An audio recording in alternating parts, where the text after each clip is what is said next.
We were promised it 10 years ago with Google Glass, and it was a resounding failure. Today, Google is coming back with Android XR, a platform that wants to put artificial intelligence directly in front of our eyes permanently. The idea is simple.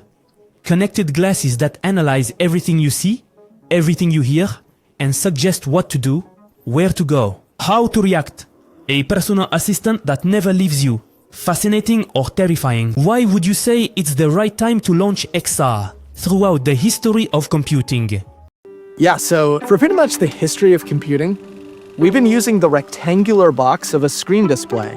Whether it's monitors, laptops, tablets, or phones, XR has the power to extend beyond those boundaries.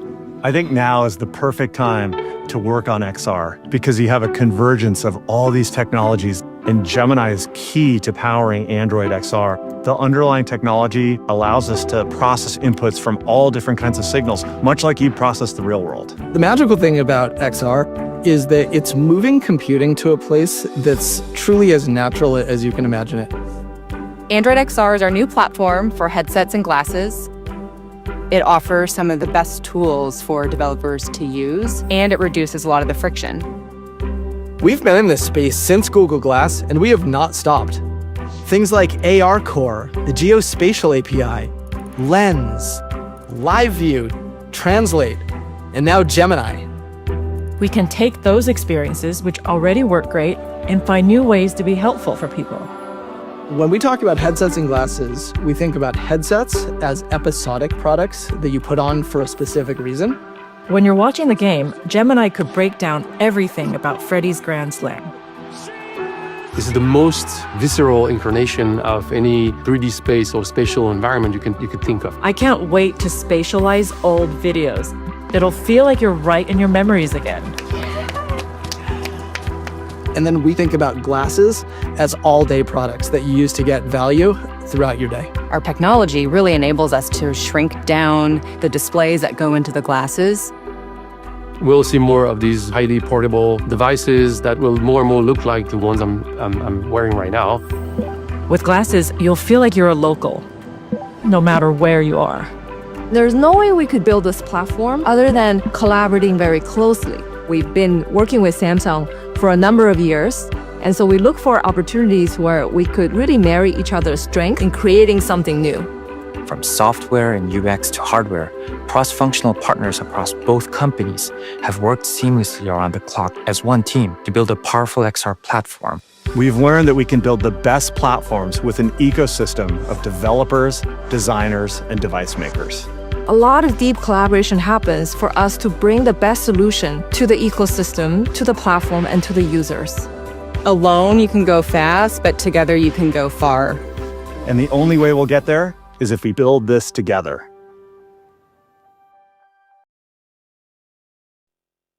The video you just watched features Android XR, and there are several key points to note. First, Google makes an interesting distinction between two types of devices: headsets and glasses. Headsets are presented as episodic devices used for specific moments, watching a movie, playing a game, or even reliving memories in 3 dimensions. Glasses, on the other hand, are designed to be worn all day. What's striking is the integration of Gemini. There, in the demo, we see it analyzing the environment in real time. It reads menus, gives directions, translates conversations. It's like having a personal assistant that sees the world through your eyes. Google emphasizes the natural aspect of interaction. No need to take out your phone or type on a keyboard. You simply talk to your glasses as you would to someone.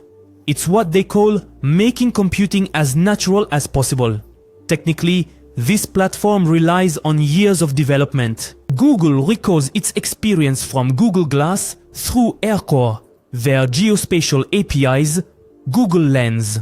All of this converges today in Android XR. An important detail: the first device will be a headset developed with Samsung, the Mi-One project planned for next year. It's an interesting strategic choice. Start with a headset. It is the emphasis on integration with existing Android applications. Google Maps, Google Photos, everything is supposed to work directly. It is clearly a competitive advantage against Apple and its Vision Pro. But what strikes me the most in this presentation is what we are not told. They do not talk about battery life, nor especially about what happens to all the data collected by these glasses that see and hear everything. What makes all this possible today is not a single innovation, but the convergence of several technologies. The miniaturization of components finally makes it possible to create glasses that look like normal glasses. Artificial intelligence with Gemini is now powerful enough to analyze our environment in real time. Especially the collaboration between Google, Samsung and Qualcomm brings the necessary expertise in hardware, software and computing power. This combination could make the difference compared to past failures, like the Google Glass. Let's now talk about concrete applications, and there are many. Let's take some examples that could really be game changers. For people with hearing impairments, imagine real-time subtitles for every conversation. No more need to lip read or ask people to repeat. The instant translation seen in the demo could transform the lives of the deaf and hard of hearing. In the professional field, think of a plumber or electrician who keeps their hands free while accessing technical diagrams in augmented reality. Or a surgeon who can see vital data without taking their eyes off the patient. Watch this short excerpt that perfectly illustrates this. Hey Gemini, how should I hang these shelves? A standard way to hang shelves would be to hang them in line, on top of one another. An alternative would be to hang them staggered for a more expressive approach. Let's go with the first option. How do I get started? Step 1. Decide on shelf placement and mark the wall lightly with a pencil. Use a level to ensure they'll be straight. Where did I put my level? I saw the level last on the console next to you.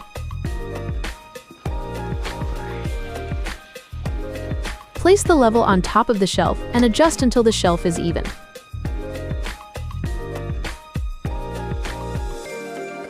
For education, it's potentially revolutionary. A teacher could see in real time if these students understand through the analysis of their expressions. The students could visualize complex concepts in 3 dimensions. Here, whether it is a DNA molecule or the solar system in our daily life, navigation becomes intuitive.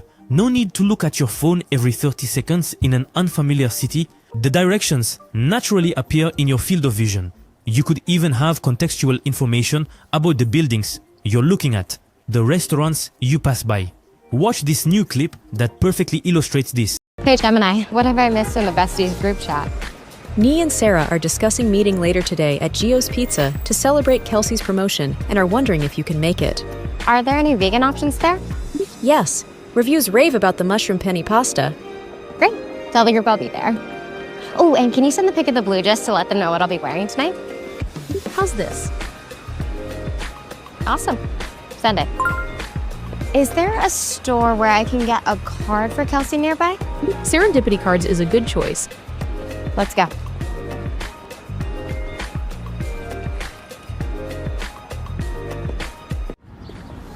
For travelers, it's the end of the language barrier. Not only can you understand signs and menus, but you can also have a fluent conversation with someone who doesn't speak your language. Hey Gemini. Yes. Which one is spicier, the beef bulgogi or the bibimbap? Bibimbap is spicier, bulgogi is sweeter. 다음 분. 안녕하세요. 무엇을 주문하시겠습니까? Beef bulgogi. 네, 16불입니다. 아, 그리고 현금만 받습니다. 감사합니다. 옆에서 기다리시면 돼요. These glasses could be a valuable tool to maintain independence. They could remind to take medications, help find lost objects, or even alert relatives in case of a fall. But be careful, and this is important, all these applications, as promising as they are, raise crucial questions about our dependence on technology. Let's pause for a moment on the dark areas of this technology, because they are numerous and concerning. First, imagine. These glasses will see everything you see, hear everything you hear. And what about the subtle manipulation? When your glasses suggest a restaurant, is it really the best choice for you or the most profitable for Google? This technology could redefine our way of perceiving the world, constantly filtering reality through a private company's algorithm. There is also the question of the social impact. In a world where everyone wears these glasses, what happens to the authenticity of human interactions? When your interlocutor speaks to you, is he really looking into your eyes or reading information about you in his display? These questions are not just theoretical, they require clear answers before this technology becomes widespread, because once it is massively adopted, it will be too late to regulate its excesses. This technology is coming whether we want it or not. The real question is not if, but how we will use it. What we need is a legal framework, not vague rules. I'm not going to lie to you. Despite all the risks I just presented, I will test them. This is not naive curiosity. It's probably the biggest technological revolution since the iPhone. We are talking about a fundamental change in the way we interact with the world. As with smartphones, there will be those who become addicted, those who completely reject them, and those who find a balance. The difference is that this time, the technology will literally be in front of our eyes. Not in our pocket, not on our desk, but in our field of vision. That's why I emphasize the danger so much, because if we mess up, we're not just talking about an app that eats up our time, we're talking about a technology that could fundamentally alter our perception of reality. But at the same time, think about the possibilities. A world where the language barrier no longer exists, where technical expertise is instantly accessible, where the information you need appears naturally without having to search for it. If you ask me, the key will not be in the technology itself, but in our ability to use it intelligently. You will need to know when to put them on and especially when to take them off. Some moments in life must remain purely human without digital filters. I will be among the first to test them, but I'll do it with my eyes wide open, without the glasses of course.